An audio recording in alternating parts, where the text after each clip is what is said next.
तो first of all हम लोग सोशल कॉन्ट्रैक्ट थ्योरी के तीनों स्कॉलर्स, सोशल कॉन्ट्रैक्ट थ्योरी जब आएगा एग्जाम में तो वहां पे क्वेश्चन आएगा, ए सुनो सोशल कॉन्ट्रैक्ट थ्योरी किसके द्वारा दिया गया है?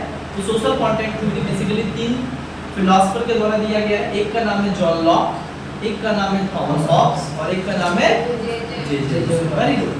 तो हम लोग बेसिकली आज क्या करेंगे, पूरे सोशल कॉन्ट्रैक्ट थ्योरी को पढ़ेंगे इन तीनों के पर्सपेक्टिव के आधार पे। ये तीन लोग जो है जिन्होंने सामाजिक समझौता का सिद्धांत बनाया और उनका मानना था कि जो स्टेट का उत्पत्ति हुआ है तो बेसिकली लोग आपस में समझौते के जरिए जो है स्टेट का निर्माण किया। स्टेट कोई आसमान और कोई भगवान और कोई शक्ति के जरिए, मालिक के जरिए या राजा के जरिए नहीं बनाया गया। स्टेट का उत्पत्ति और स्टेट का कॉन्सेप्ट बेसिकली क्या होता है, साइंटिफिकली अगर देखा जाए तो एक एग्रीमेंट और कॉन्ट्रैक्ट के आधार पे स्टेट का उत्पत्ति हुआ है।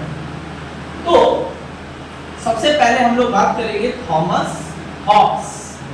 जो थॉमस हॉब्स है उनके अनुसार स्टेट, उनके अनुसार स्टेट की उत्पत्ति, वो विश्वास करते हैं सोशल कॉन्ट्रैक्ट थ्योरी में, लेकिन पूरा डिटेल में पढ़ा जाए कि वो स्टेट की उत्पत्ति हुआ कैसे। That is background of and the perspective of Thomas Hobbes about the origin of state। Individually करके हम तीनों का पढ़ेंगे क्योंकि तीनों ही सोशल कॉन्ट्रैक्ट थ्योरी के निर्माता हैं, लेकिन तीनों का ही लास्ट में आके कॉमन चीज के ऊपर अटक गया है, एग्रीमेंट के जरिए स्टेट का उत्पत्ति हुआ। लेकिन जिस तरीके से एग्रीमेंट हुआ है और जिस कारण एग्रीमेंट हुआ है ये तीनों का अलग अलग, तीनों का एक्सप्लेनेशन, तीनों का जो आर्गुमेंट है, तीनों का जो लॉजिक है वो अलग अलग है। तो थॉमस हॉब्स एक जगह पढ़ेंगे, दूसरा जगह पढ़ेंगे क्या हम लोग, जॉन लॉक। एक जगह पढ़ेंगे जे रूसो, जे रूसो, जॉन लॉक और थॉमस हॉब्स। जैसे कि तुम लोगों को पता है कि सोशल कॉन्ट्रैक्ट का जो उत्पत्ति है वो तीन स्कॉलर्स के द्वारा माना जाता है, जिसमें से थॉमस हॉब्स, जॉन लॉक और जे रूसो। सबसे पहले हम लोग बात करते हैं कि थॉमस हॉब्स का क्या कहना था स्टेट की उत्पत्ति को लेकर, और थॉमस हॉब्स क्या मानते हैं और किस तरीके, वो कैसे मानते हैं कि स्टेट की उत्पत्ति किस तरीके से हुई। देखो स्टेट की उत्पत्ति का तो एक मेथड है, एक स्टेज है, इसके बाद ऐसा हुआ फिर ऐसा हुआ और इस तरीके से स्टेट का निर्माण। तो ठीक थॉमस हॉब्स का क्या कहना था, और थॉमस हॉब्स पहला स्कॉलर्स है जो सोशल कॉन्ट्रैक्ट का बात है ना। थॉमस हॉब्स इन दोनों स्कॉलर्स से पहले अपना व्यू दिए, पहले अपना पर्सपेक्टिव दिए। अंडरस्टैंड, थॉमस हॉब्स अपना स्टेट की उत्पत्ति के बारे में एक बहुत विख्यात बुक का बात किए हैं, और उस विख्यात बुक में ही जो है बेसिकली वो स्टेट की उत्पत्ति के बारे में पूरे तरीके से हमें बताया है। उस बुक का नाम है द लेवियाथन। बुक का नाम क्या है, द लेवियाथन, जिसका प्रकाशन कब हुआ था, एग्जाम में बहुत बार पूछा जाता है। 1651 में क्या होता है, लेवियाथन का पब्लिश होता है, और यही महान बुक में वो क्या करते हैं, सामाजिक समझौते के सिद्धांत का बात करते हैं और बताते हैं कि स्टेट की उत्पत्ति समझौते के जरिए कैसे हुआ, कैसे लोग स्टेट की उत्पत्ति की। तो सबसे पहला वो बात करते हैं कि देखो स्टेट की उत्पत्ति जो है, स्टेट की उत्पत्ति जो है, स्टेट जब नहीं आया था तो उस समय लोग कैसे थे। तो पहले वो समझना बहुत जरूरी है कि स्टेट से पहले लोग कैसे थे और स्टेट आया। स्टेट तो आया कैसे, मेरा मेन क्वेश्चन ये है। लेकिन स्टेट जब इंसान आया तभी स्टेट थोड़ी आया, इंसानों ने स्टेट को बनाया। ये एक साइंटिफिक थ्योरी है। वो बेकार का कहानी है कि भगवान ने स्टेट को बनाया। भगवान को ना किसी ने देखा है ना किसी ने जाना है, तो भगवान के ऊपर बहुत ज्यादा काफी रिलीजियस और काफी नैरो एक कॉन्सेप्ट है, और काफी माइथोलॉजिकल, काफी इलॉजिकल, काफी अनएथिकल एक कॉन्सेप्ट है कि भगवान ने ही बेसिकली स्टेट का निर्माण किया था अपने प्रजा के भलाई के। बट बात ऐसा है, Thomas Hobbes rejected the force theory, the divine theory. Force theory और डिवाइन थ्योरी को क्या करते हैं, रिजेक्ट करते हैं, उनका मानना है कि एक्चुअली स्टेट की उत्पत्ति कोई भगवान और कोई शक्ति के जरिए नहीं हुआ, बल्कि लोगों के द्वारा, और लोगों ने समझौता करके एक संगठन बनाया, और जिस संगठन का नाम कहा जाता है स्टेट। बट ये संगठन बना कैसे? वो बोलते हैं नेचर ऑफ स्टेट कैसा? नेचर ऑफ स्टेट मतलब स्टेट के उत्पत्ति होने से पहले लोग कैसे रहते। तो बोलते देखो, जब इंसान सबसे पहले पृथ्वी पे आया तो उस समय स्टेट नहीं हुआ।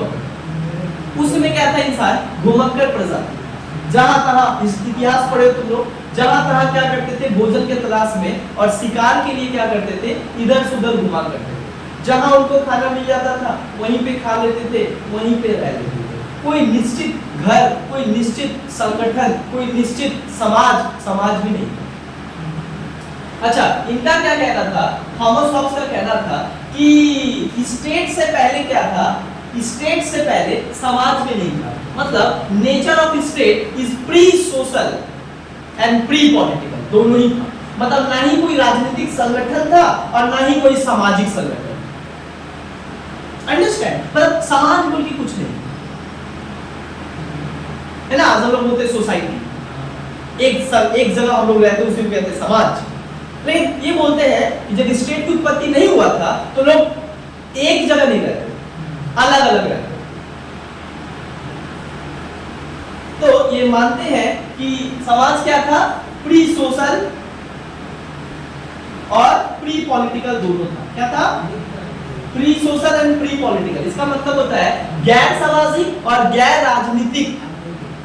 मतलब ना ही स्टेट की उत्पत्ति से पहले समाज बोल के कोई संगठन था और नहीं कोई राजनीतिक संगठन था। मतलब there is no social organization and community before the organ of state and, और नहीं कोई पॉलिटिकल ऑर्गेनाइजेशन था लाइक स्टेट। अंडरस्टैंड? ये हॉब्स का कहना। हॉब्स कहते हैं, Hobbes talks about the nature of human being. बोलते हैं देखो, इंसान शुरू से ही, और इंसान का फितरत है, इंसान जब पैदा होता है, हर एक इंसान का फितरत है। Every human being has nature. क्या नेचर है? हर एक इंसान का नेचर है तीन चीज को पाना चाहता है, और यही तीन चीज उसको झगड़ालू बना। यही तीन चीज जिसके कारण क्या होता है? युद्ध होता है। यही तीन चीज जिसके कारण झगड़ा होता है। यही तीन चीज जिसके कारण क्या होता है? युद्ध जैसा माहौल बन जाता है। और समाज जो है अराजकता, समाज में अराजकता आ जाता है। समाज में मार काट, चिल्ला चिल्ली, ये सारा चीज होने के पीछे इंसान का क्या है? नेचर है। जब इंसान पैदा होता है, according to Thomas Hobbes, so he or she born with these three basic principle and these three basic nature, तीन डिजायर लेके पैदा होता है। हर एक इंसान का जो है वो क्या बोलते हैं? किसके बारे में बात करते हैं? Nature of human being. क्या बात करता है? देखो, पहले नेचर ऑफ स्टेट बात करें। नेचर ऑफ स्टेट में क्या बोले? नहीं समाज था, नहीं राजनीतिक संगठन। फिर बता रहे हैं nature of human being. Human being, human being का मतलब क्या होता है?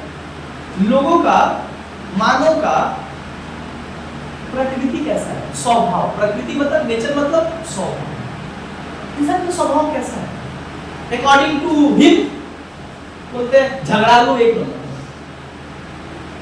हाँ, थॉमस ऑफ डायरिंग बोलते हैं the nature of human being was selfish, the nature of human being was power hungry, nasty. हर समय शक्ति के लिए लड़ाई करता है, हर समय झगड़ा करता है, हर समय केवल अपने स्वार्थ का बात करता है, हर समय केवल अपने स्वार्थ की पूर्ति के लिए दूसरों के साथ लड़ाई करता है और द्वंद्व करता है। और यही कारण है कि पूरा का पूरा समाज में अराजकता फैला हुआ था। पूरे के पूरे लोग आपस में एक दूसरे का एनिमी बन गए थे, वो उनका कहना था। According to Thomas Hobbes, every man fights against every man. One person is the enemy of another person. एक इंसान दूसरे इंसान का दुश्मन है और खून का प्यासा बन गया था उस टाइम। और स्थिति ऐसा हो गया था कि हर जगह मारकाट, हर जगह अराजकता फैल गया था, हर जगह जैसे आज का स्थिति है, हर जगह मारकाट हो रहा, हर जगह दंगा हो रहा है, राइट हो रहा है। यही बात कहते हैं कि इंसान का स्वभाव में है, इंसान के ब्लड में है लड़ना झगड़ना, क्योंकि वो स्वार्थी है। और जब तुम्हारा सेल्फ सेंट्रिक जब आप रहोगे, इसका मतलब होता है कि वो स्वयं के लिए आप सोचोगे, तो हमेशा आप दूसरे का क्या करोगे, हमेशा भला नहीं करोगे, हमेशा चाहोगे आप उसको करो। वो बताते हैं कि जो नेचर ऑफ ह्यूमन बीइंग है, जो झगड़ालू किस्म का है ना, झगड़ालू, झगड़ा ज्यादा करता है।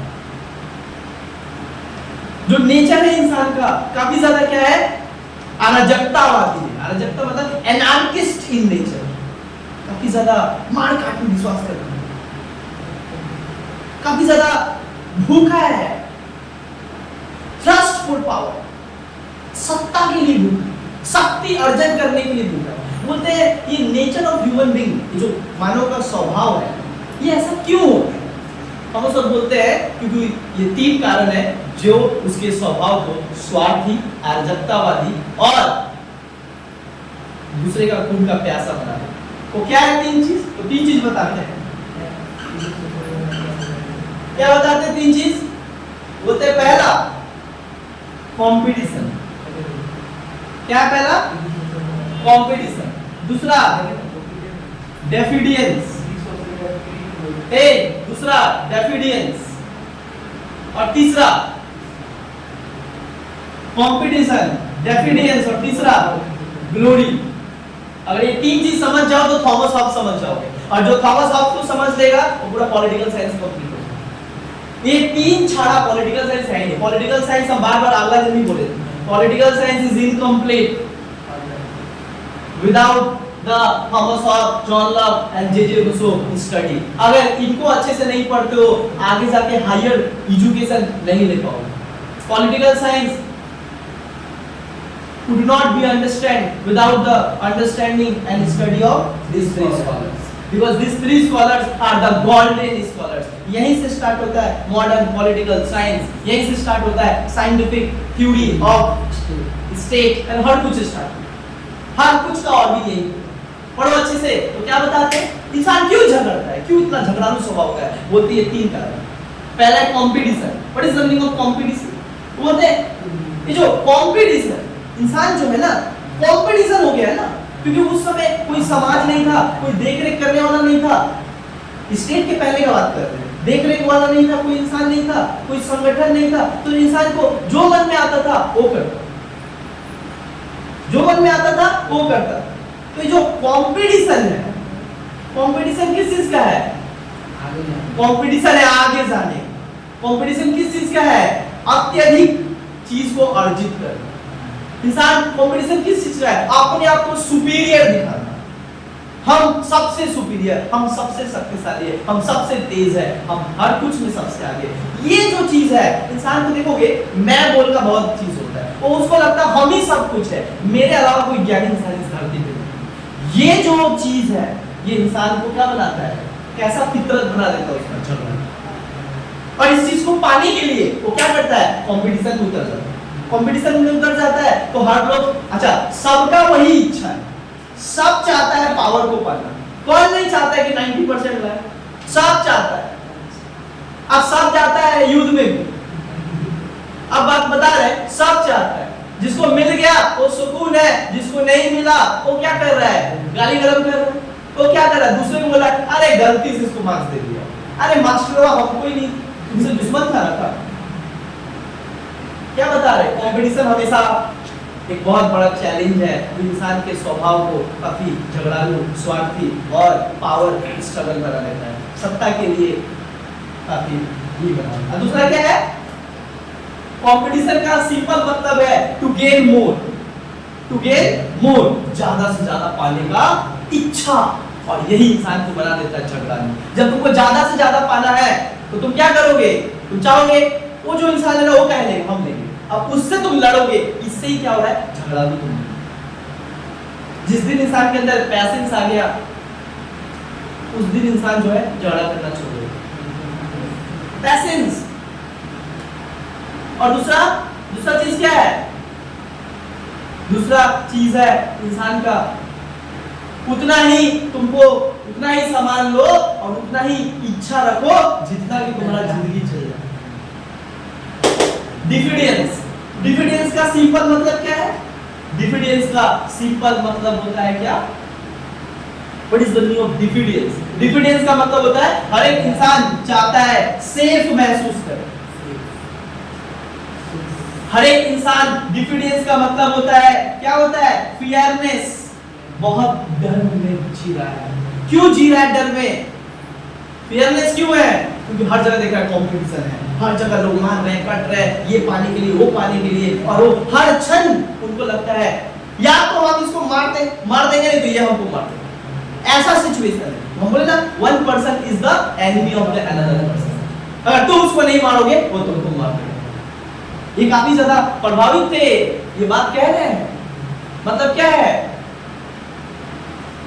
डिफिडेंस मतलब ये फियरनेस है, लेकिन फियर को किसमें बदलना चाहता है? सेफ। और वो सोच रहा है हम कब अपने आप को सेफ महसूस करेंगे? जब हम क्या करेंगे? सेफ तब महसूस करेंगे जब सबको मार देंगे, तब सेफ महसूस करेंगे। जब कोई मेरे सामने ही कोई ना हो तब ना हम अपने आप को सेफ महसूस करेंगे। जब तुम्हारा बहुत सारे प्लेयर तुम्हारे साथ और भी मार्केट में उतरे हैं, तुम कभी सेफ महसूस करोगे? इंसान का फितरत होता है, तुम बता दे रहे हैं, फितरत होता है इंसान, वो फियर में हर चीज में डरता है, और वो डर को तभी सुरक्षित अपने आप को महसूस कर सकता है जब वो डर को खत्म करेगा। और डर को खत्म कैसे करेगा? दूसरे को मार के, दूसरों से छीन के, तब वो अपने आप को सुपीरियर दिखाएगा।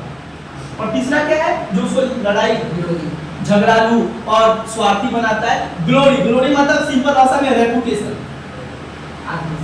हर इंसान चाहता है रेपुटेटेड रहे, आत्मसम्मान। और जो आत्मसम्मान का लड़ाई है उसमें आप दूसरे के आत्मसम्मान को क्षति पहुंचाते हैं। आप ये नहीं सोचते कि उसका भी आत्मसम्मान, बस आप सोचते ये मेरा आत्मसम्मान। तो बोलने कैसे जा सकते ये मेरा आत्मसम्मान? आत्मसम्मान से कोई समझौता नहीं बोलता है इंसान। सो ये तीन चीज जो है बेसिकली मानव के स्वरूप, मानव के स्वभाव क्या बताता है? झगड़ा। और यही तीन के कारण जो है राज्य के निर्माण से पहले जो लोग रहते थे वो कैसे रहते थे? War-like situation, a place where they lived, and place looked like a war-like situation, battleground, battlefield। मान लो ऐसा हो रहा है, युद्ध का रण क्षेत्र है, हर जगह लड़ाई हो रहा है, हर जगह मारपीट कर रहा है, पर इस तरीके का। और ये क्यों हो रहा है? Because these are the main principle guided the every individual to gain more power, to make a reputed person, है ना? और इसके इंसान में क्या कर रहा है? बस लड़ाई कर रहा है। और जिससे क्या हो रहा है? पूरा स्वरूप कैसा दिख रहा है? मानो ऐसा लग रहा है युद्ध हो रहा है। इसीलिए वो इस सिचुएशन को क्या कहते हैं? बोलते हैं एनार्किस्ट।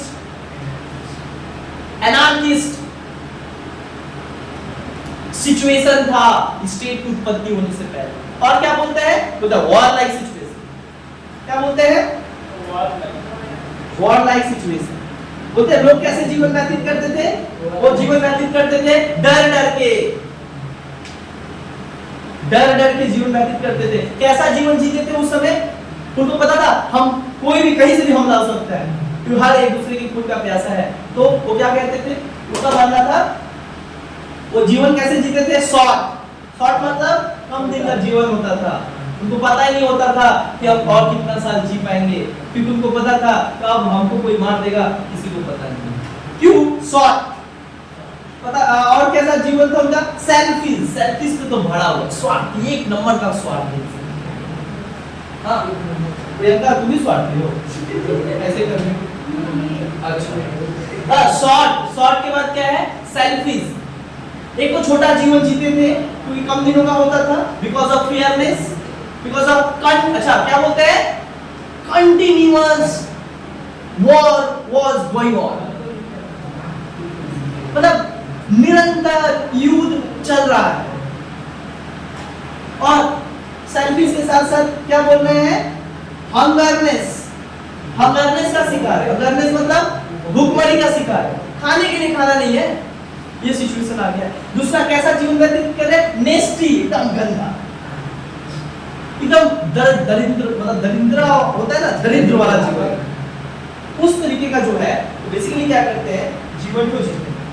ठीक है, तो यहाँ पे जो है बेसिकली क्या हो रहा है, शॉर्ट, सेल्फिश, ह्यूमन, सॉरी क्या होता है यहाँ पे, हंगरनेस, नेस्टी, ब्रूटल, ये सारा, ये सब जो वर्ड है वो कौन दिया गया है, किसके द्वारा दिया गया है, थॉमस हॉब्स। बोले ब्रूटल, ब्रूटल मतलब बहुत बहुत बहुत,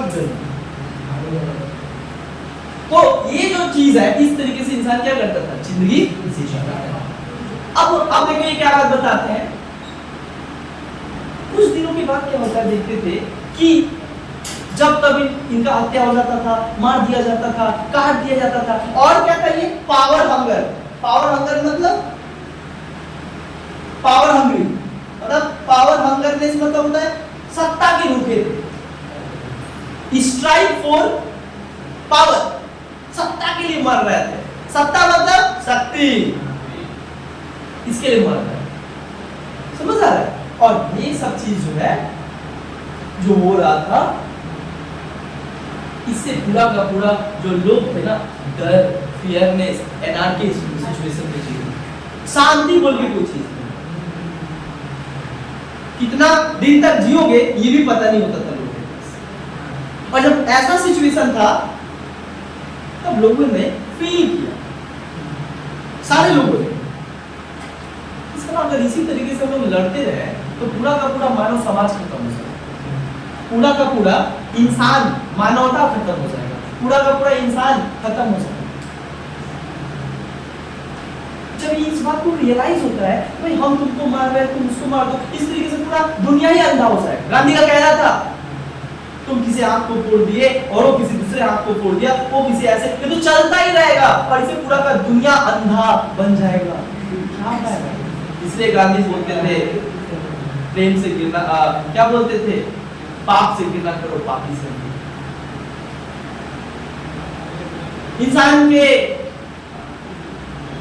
इंसान का कर्म गलत हो सकता है, इंसान गलत नहीं हो सकता, ये बात गांधी। और ये बात जो है यहाँ पे फिक्स बैठ रहा है कि किस तरीके से जब लोग तंग, देखो कोई इंसान बहुत चीजें तंग आ सकता है, लॉकडाउन से लोग तंग आ गए, बोर हो गए थे, तो यहाँ के भी लोग जो है ना, ये झगड़ा, मारपीट, गंदा जीवन, मौत, मृत्यु, शॉर्ट लाइफ, हंगरनेस, सत्ता के भूखे, इससे परेशान हो गए। अब ये इसको जी नहीं पा रहे, तब सुनो, तब वो लोग क्या किए, आपस में मिलके, सारे लोग आपस में मिलके एक बात करते हैं, एक समझौता करते हैं, एक सभी लोगों को क्या करते हैं, बुलाते हैं, सारे जितने भी लोग बैठते हैं एक जगह और बोलते हैं, क्यों ना एक ऐसा, क्योंकि उस समय कोई अथॉरिटी नहीं था जो इस सबको रोक सके, जो हो रहा था कोई था ही नहीं, मतलब no one, there is no authority and there is no organization before the organ of the state who will guide, who will control, who will establish peace, कोई नहीं, मतलब ऐसा ही घर था जिसका घर का कोई पेरेंट्स नहीं, तो जिसको जो मन करता था वो करता। बट तब लोग बोले थे, लोग वहां के सारे लोग आपस में मिलकर एक बात बोलते हैं कि क्यों ना हम सारे लोग मिलकर एक संगठन बना, एक एसोसिएशन बना, या एक इंसान को अपने में से हम लोग अपना सारा पावर सरेंडर कर दें, उनको दे दें और उनको कहे, हम सब we are surrender all the power to you and you are the sovereign authority of this organization, this association, और तुम होगे यहाँ का सर्वोच्च व्यक्ति जो तुम देखरेख करोगे ताकि कोई मारपीट ना करे, और कैसे तुम देख रहे हो? Bye making law, by taking decision, by providing internal external security. तब लोगों ने बोला आपस में लोग आपस में मिलते हैं, एक संगठन बनाते हैं और आप अपने में से जो तेज चालाक बुद्धिमान था उसको क्या करते हैं, इस संगठन का नेता चुन लेते हैं और बोल देते हैं ये है स्टेट, जहां के हम लोग सारे इसके लोग हैं और स्टेट का हेड, मतलब अपने में से एक व्यक्ति को चुन दिए, हो गया स्टेट का हेड और वो जो कहेगा वो करना पड़ेगा। और वो जो स्टेट होगा, मतलब जो हेड होगा स्टेट का, वो क्या होगा, सोवरेन एब्सोल्यूट अथॉरिटी होगा, जो कहेगा वो सभी को मानना पड़ेगा।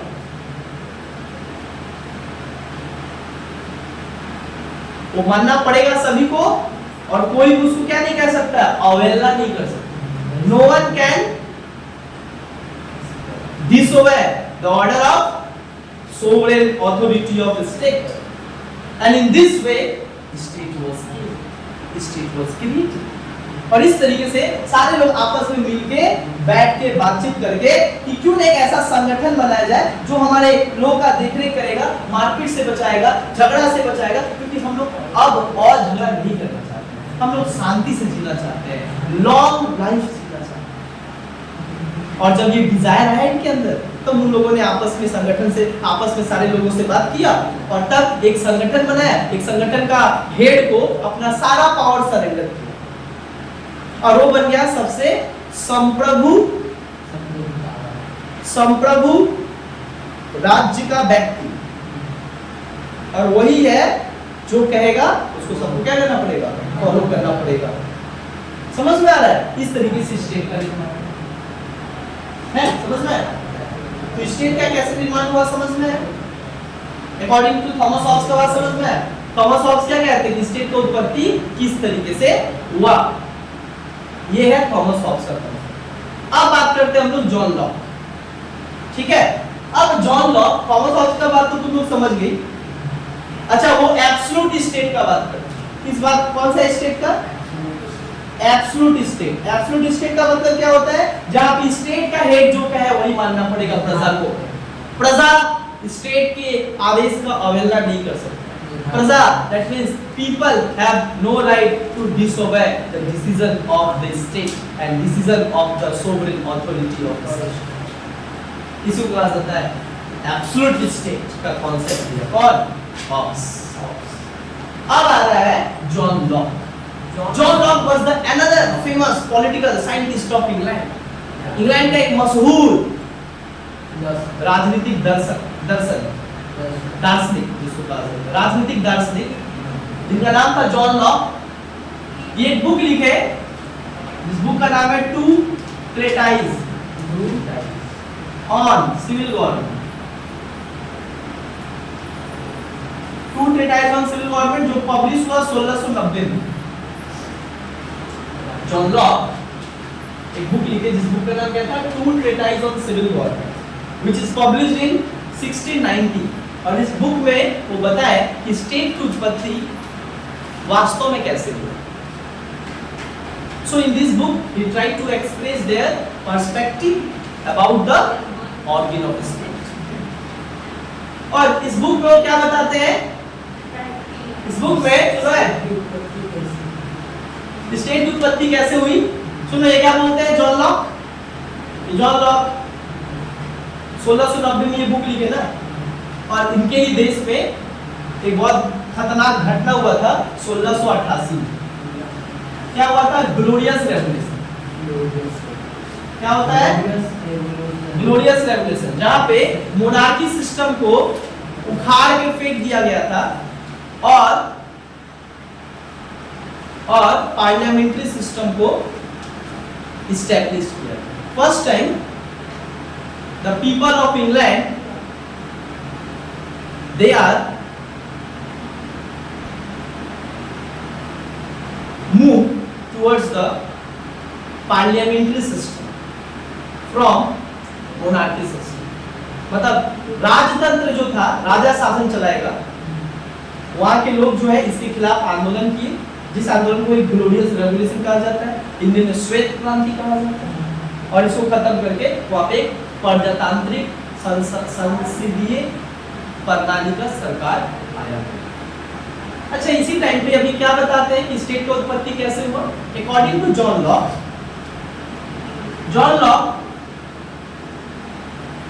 Criticise the Thomas Hobbes. John Locke क्या करते हैं? थॉमस हॉब्स को क्रिटिसाइज करते हैं, उनके बातों को क्रिटिसाइज करते हैं। क्या बात को क्रिटिसाइज करते हैं?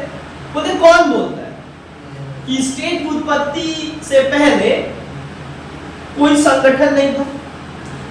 कौन बोलता है कि लोग जो है घुमक्कड़ जीवन व्यतीत करते थे? कौन बोलता है लोग अकेले रहते थे? सब बात कौन कहता है? थॉमस हॉब्स बोलता है। पगला गया होता क्या?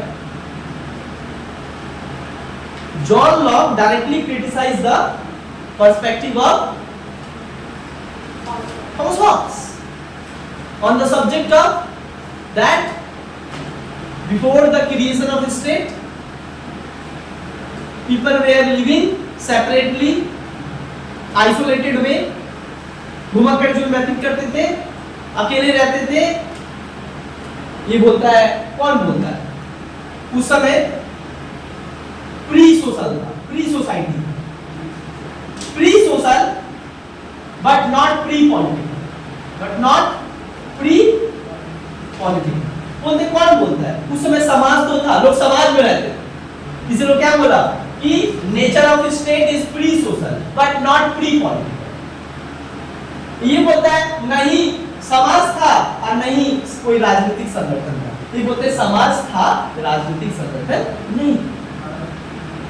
मतलब लॉक कहता है कि लोग जो है समाज में रहते थे, एक साथ रहते थे, हाँ कोई राजनीतिक संगठन नहीं था। मतलब राजनीतिक संगठन मतलब कहने का मतलब होता है कोई स्टेट, कोई गवर्नमेंट, ये सब नहीं था, जो कि थॉमस हॉब्स भी कहा। लेकिन थॉमस हॉब्स दोनों बात का है, ना समाज था ना राजनीतिक संगठन था। ये बोलता समाज था, राजनीतिक संगठन नहीं था। दूसरा ये बात क्या बोलता है? Nature of human being were selfish, है ना? थॉमस हॉब्स क्या कहते हैं कि मनुष्य, ये जो मानव है ना, इंसान का स्वभाव है स्वार्थी, हर समय युद्ध करने के लिए तैयार रहता है, एक नंबर का स्वार्थी, एक नंबर का गंदा जीवन व्यतीत करता था, खाली युद्ध के लिए तत्पर रहता था। इस तरीके का बात करते थे कौन? Thomas Hobbes. But John Locke यहाँ पे क्या करता है? फिर से क्रिटिसाइज करता है किसको? थॉमस हॉब्स को, और कहता है कौन बोलता है? कौन बोलता है कि उस समय लोग जो थे वो काफी स्वार्थी थे, लोग गंदा जीवन व्यतीत करते थे, लोग कंटिन्यूअस परपेचुअल वॉर करते थे। कौन बोलता है कि निरंतर वो युद्ध करते थे? ये सब बोल रहा है ना। बोलता है क्या बात कर रहे हो, लोग खुशहाली में रहते थे। क्या बात कर रहे हो, लोग एक साथ रहते थे। क्या बात कर रहे हो कि लोग क्या करते थे? झगड़ा करते थे, लोग शांति से रहते थे, लोग खुशहाली में रहते थे, लोग बहुत ही ज्यादा स्वतंत्रता को एंजॉय करते थे, कोई बोलने वाला नहीं था, वो जो चाहते थे वो करते थे, इसीलिए वो समाज बड़ा शांति था। उल्टा अपोजिट व्यू दिया कौन? John Locke. जॉन लॉक कहता है भाई ये तो डायरेक्ट बोल दिया कि उस समय का समाज कैसा था?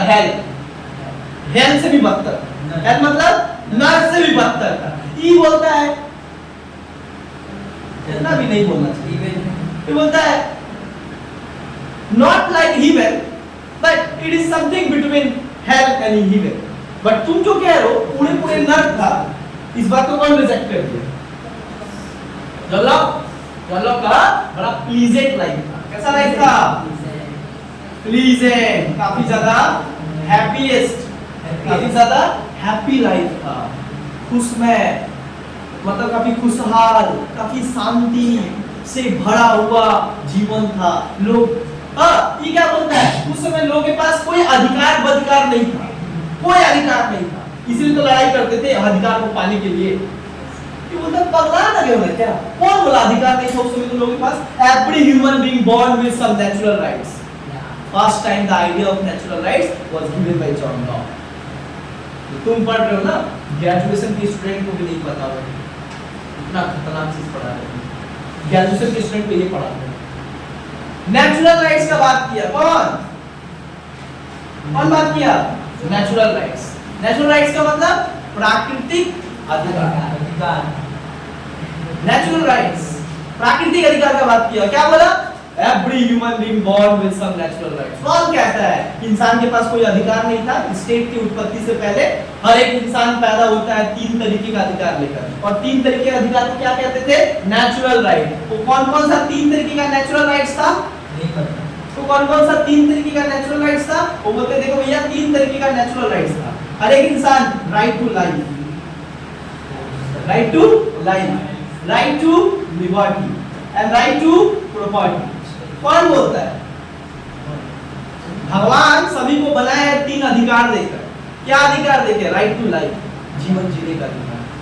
दूसरा राइट टू लिबर्टी, लिबर्टी मतलब स्वतंत्रता का अधिकार, कुछ बोलने का अधिकार है, कुछ सुनने का अधिकार है, कुछ करने का अधिकार है। राइट टू प्रॉपर्टी, संपत्ति रखने का अधिकार। अब तुम बोलोगे कैसे कैसे हम समझेंगे ये बात कहते हैं, जबकि ये तो डायरेक्ट क्या करते हैं? रिजेक्ट कर देते, बोलते ऐसा करो राइट्स नहीं था, राइट्स हीन थे। उस समय के लोग कहते हैं राइट्स हीन, राइटलेस पीपल। अंडरस्टैंड? अब यहाँ पे क्या हुआ? Right to life. Right to life मतलब जीवन जीने का अधिकार। अब तुम लोग जीवन जीने का अधिकार कैसे प्राकृतिक अधिकार हो गया? Who creates us? What?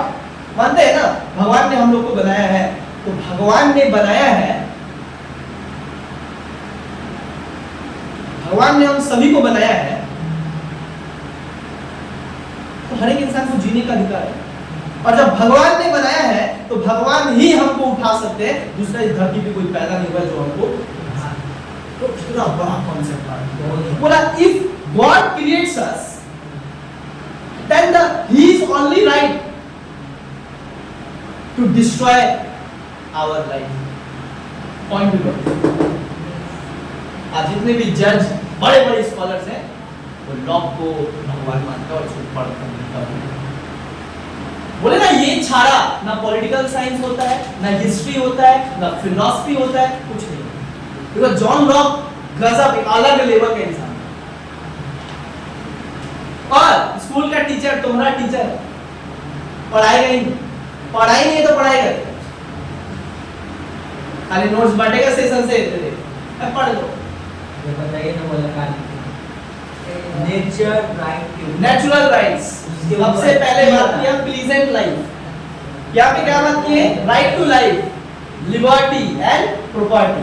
Right to life मतलब हम स्वतंत्र रूप से पैदा हुए, भगवान ने बनाया तो भगवान का अधिकार है केवल हमको उठाना। दूसरा हम सब इंसान हैं तो हम किसी को नहीं मार सकते, हमको नहीं मार सकते। यही वो बात करते हैं नेचुरल लॉ। बोलते खाली राइट से नहीं था, नेचुरल लॉ भी था। क्या बोलते थे? Lawlessness society, rightlessness society. मतलब पागल हो गए। राइट भी था, लॉ भी था। और राइट को क्या कहते थे? Natural right, natural law. और वो क्या कहते थे? 3 तरीके का अधिकार लेकर हर एक इंसान पैदा होता है। अब तुम बोलोगे लिबर्टी क्या होता है? राइट टू लिबर्टी, दूसरा इनका राइट है। बोलते हर एक इंसान के पास होता है। राइट टू लिबर्टी होता है जब इंसान पैदा होता है तो रोता है, रोने का अधिकार जो है वो लेकर पैदा होता है, हंसने का अधिकार वो लेकर पैदा होता है। तो जो अधिकार वो खुद से लेकर पैदा होता है वो कोई और कैसे छीन सकता है? सही है ना? राइट टू लिबर्टी, लिबर्टी मतलब इंसान को शरीर बनाया भगवान और हम हंस रहे हैं, बोल रहे हैं, घूम रहे हैं, ये सब तो अधिकार है ना मेरा। समझ आ रहा है?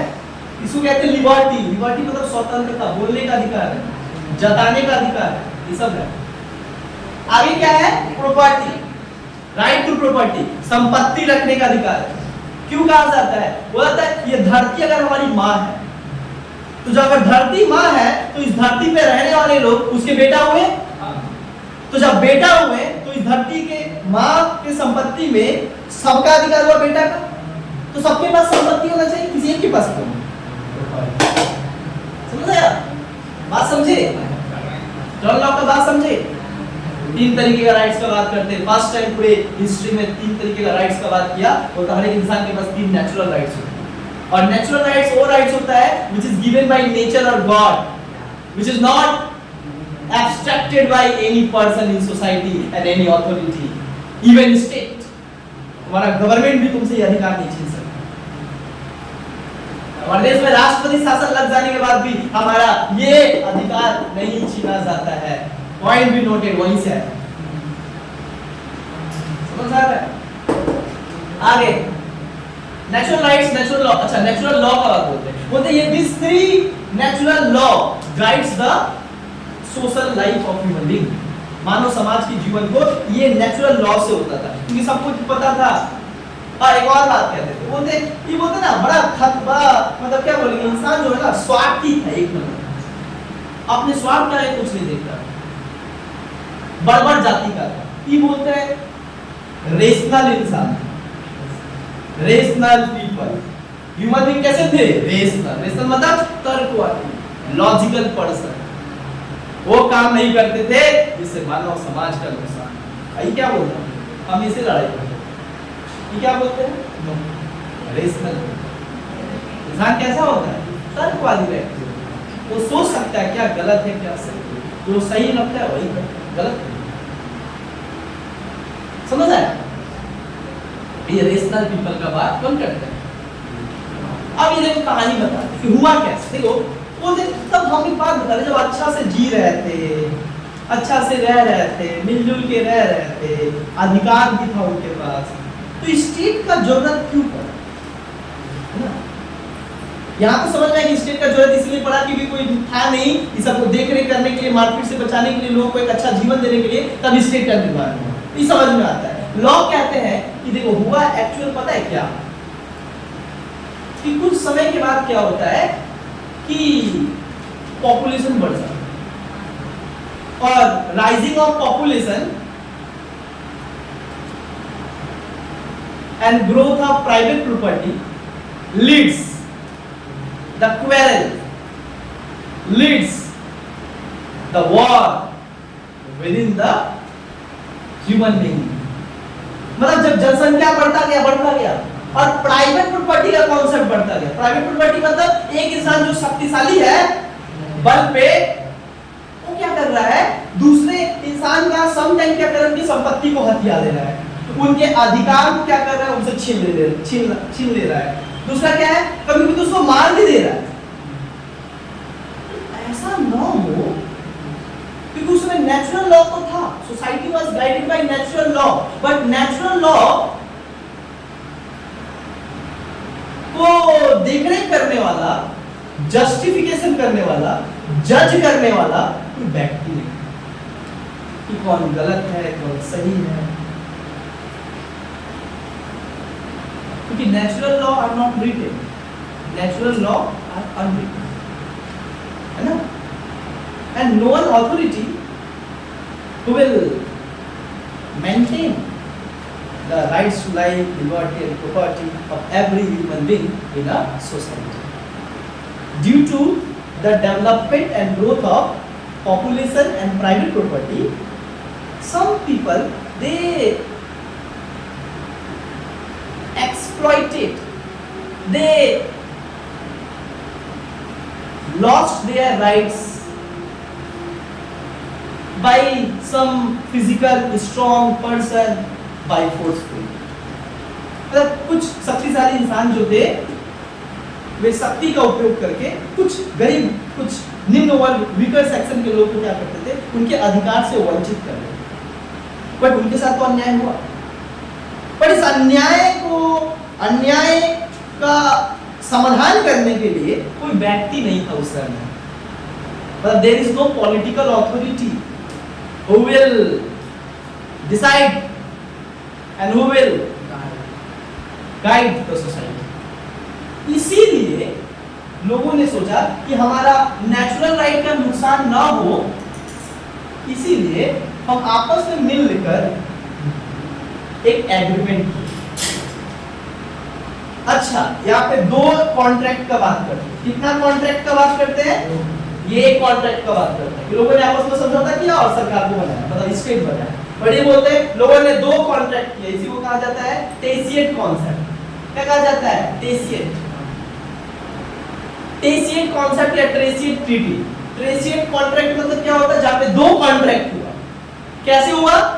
जब लोगों ने देखा कि कुछ लोग जो है वो कुछ लोगों का अधिकार छीन रहे हैं, संपत्ति हड़प ले रहे हैं, बट कोई देखरेख करने वाला नहीं है, उनको संपत्ति वापस लौटाने वाला नहीं है, उनका उनके साथ अन्याय हुआ, तो लोगों ने क्या किया, आपस में मिला, सारे लोगों ने आपस में मिला और मिलकर तय किया और आपस में समझौता किया कि क्यों ना एक हम ऐसा संगठन बनाएं और जिस संगठन का मुखिया जो है वो हम उसको चुन देंगे, हम उसको बनाएंगे, आपस में मिलकर एक स्टेट बनाते हैं और स्टेट में जो है एक अथॉरिटी होगा जो क्या करेगा, इन सब चीज का, हमारे राइट्स का देखरेख करे, ताकि कोई दूसरा व्यक्ति क्या ना करे, उल्लंघन ना करे और उनसे छीने ना।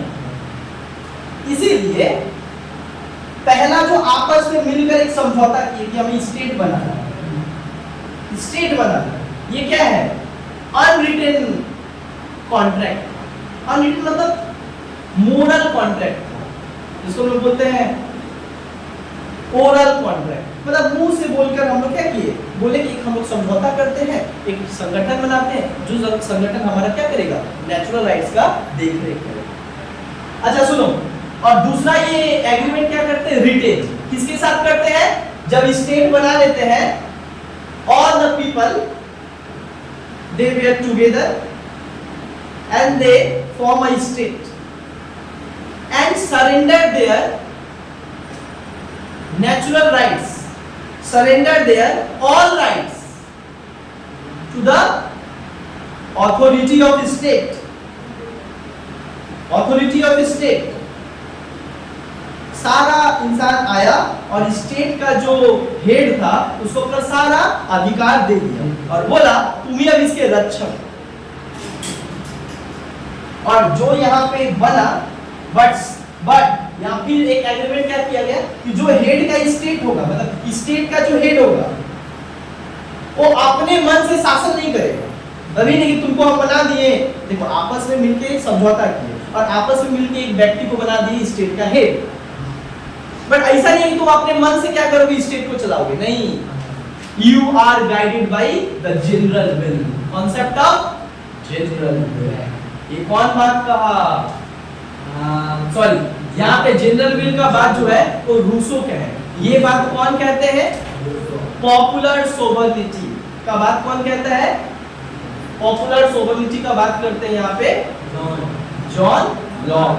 बोलते हैं तुमको तो सरकार हम बनाए हैं, लेकिन तुम जो है वो किसके आधार पे काम करोगे, तुम्हारा काम होगा नेचुरल राइट्स का प्रोटेक्ट करना हर कंडीशन में। मतलब तुम्हारा गवर्नमेंट, स्टेट का काम क्या होगा, primary function of state to protect the natural rights of every people in the society. दूसरा काम क्या होगा, to provide internal external security by making law and by making some authority. समझ में आ रहा है, इस तरीके से स्टेट का उत्पत्ति यहाँ पे हुआ। बट इस स्टेट में सारा पावर स्टेट को नहीं दिया गया। बोला गया अगर if you are unable to protect our natural rights and our security then we remove you from the post. इसी से स्टार्ट हुआ डेमोक्रेसी, प्रजातंत्र। मतलब actual power, real power was existed in the hands of people, not the head of state. आज देश का प्रधानमंत्री तभी तक देश का प्रधानमंत्री है जब तक जनता 145 करोड़ चाहे। जिस दिन मन बना लिया इनको पटक देना है, उस दिन बस खत्म। समझ आ रहा है, इसी को कहा गया डेमोक्रेसी। और डेमोक्रेसी का कॉन्सेप्ट कहां से स्टार्ट हुआ, जॉन लॉक। नेक्स्ट क्लास जो है हम जीजे रूसो को कंप्लीट करेंगे, ठीक है।